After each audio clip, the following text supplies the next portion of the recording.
You've been sending us lots of photos, of course, and videos, but lots of questions as well. So we're going to answer some of them.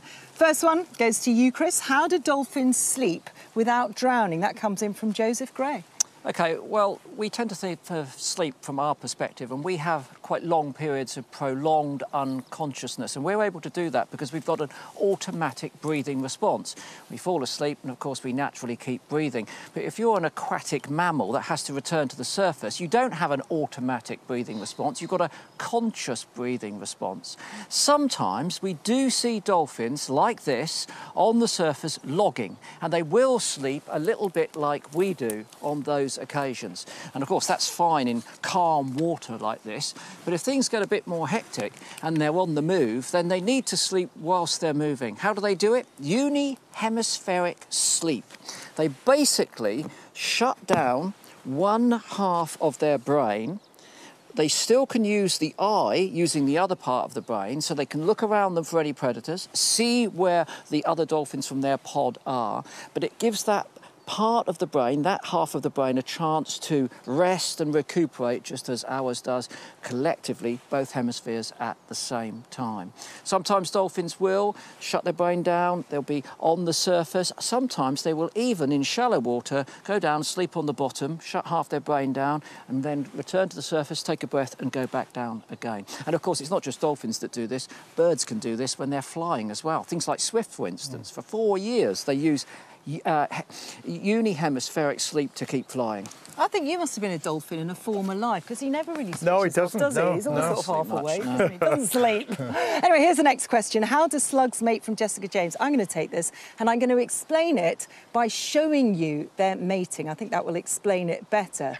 So here we go. These are ash black slugs, world's largest slug, largest land slug, 10 to 20 centimetres. Now, slugs are hermaphrodites, so they've got both male and female genitalia. So to attract a mate, they go up a tree and they leave a sort of scented slime. Then they pair up. Remember, they're hermaphrodites. And you see the white thing? They've both got penises.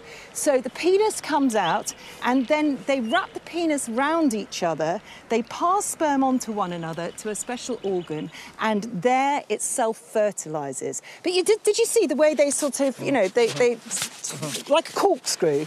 Sometimes, not always, they get their penises stuck together, and then they do something called apophylation. And so they're stuck. I mean, they're literally stuck. So then they basically bite off each other's penises. And that's not so much of a problem, because they're hermaphrodites. So the next time they mate, they can use their female organs to mate. I mean, it basically, who needs a penis anyway if you're a slug? If you're a slug. You're a slug. You're a slug. Were you two crossing your legs? Move on, move on quickly. OK, next question here. For you, this one. Yeah. Do birds wee? And this comes from Tom Corns on Twitter or X. The answer is kind of, but not really. Let me expand on that by looking at the way we as humans wee to start with. Now, we need to get rid of our excess nitrates, and it's the liver that does that, and it forms urea. Then it's shifted to the kidneys, where we add water, and it forms urine. That is then stored in the bladder and then passed out. Now, birds also need to get rid of excess nitrates, and it's the liver, their liver, but it creates uric acid, and it's like a white paste, and that is passed out of the body with the feces.